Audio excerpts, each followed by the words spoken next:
হরে কৃষ্ণ হরি বল। সাধুগুরু বৈষ্ণবের চরণধুলি পাওয়ার আশায় আমি এসেছি মানিকগঞ্জ জেলার হরিরামপুর থানার আমধারমানিক গ্রামের মা শীতলা রাঙ্গিনায়।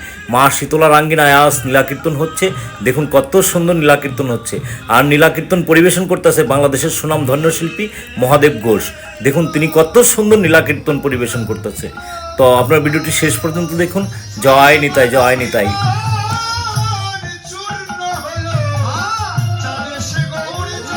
হরি বল, নিতাই গৌর হরি বল। আপনার ভিডিওটি শেষ পর্যন্ত দেখুন। দেখুন কত সুন্দর নীলাকীর্তন পরিবেশন করতেছেন মহাদেব ঘোষ।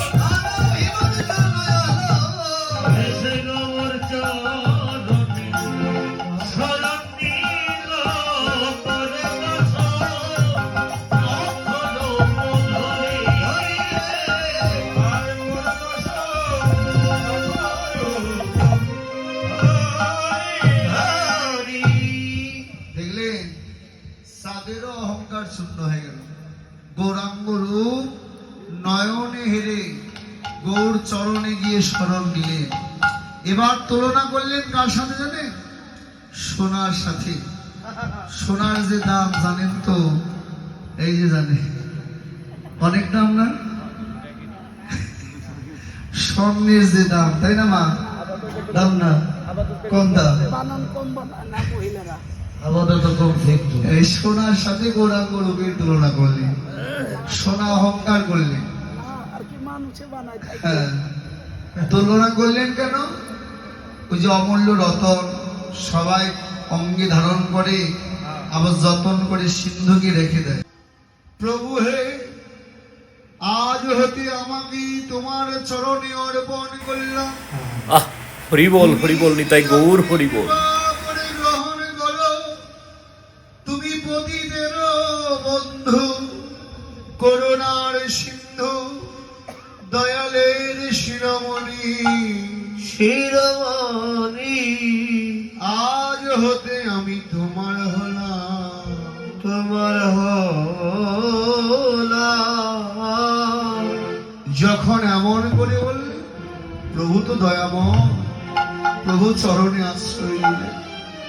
হ্যাঁ, অগতির গতি কাউকে তো বঞ্চিত করে না। প্রভু নিজ মনে কৃপা করে আছে। এমন সময় নদিয়ার নাগরিকা বললে, এমন রূপ বর্ণনা তো করছি, কিন্তু তুলনা তো হচ্ছে না। হ্যাঁ, বৈষ্ণব কবি বললেন তুলনা হবে না। এমন গৌরাঙ্গ রূপের কি তুলনা হয়? হবারও নয়, হবেও না। তাই বৈষ্ণব কবি বললেন কি? গোরা রূপে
বলতেই হারি।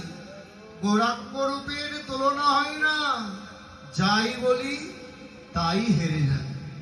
এমন সময় নাগরিকগণ বললে, তোমরা যে বললে গোরা রূপের তুলনা হয় না, যাই বলি তাই হারি, কিন্তু আমি যে গৌরাঙ্গ রূপের আর একটু তুলনা করব, তোমরা শোনো।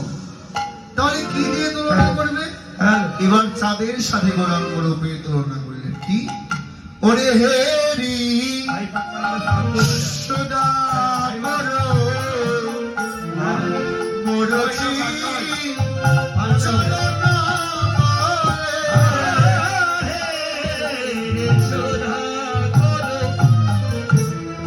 তো চলুন আমরা এখন রাধা মাধবের বিগ্রহ দেখব।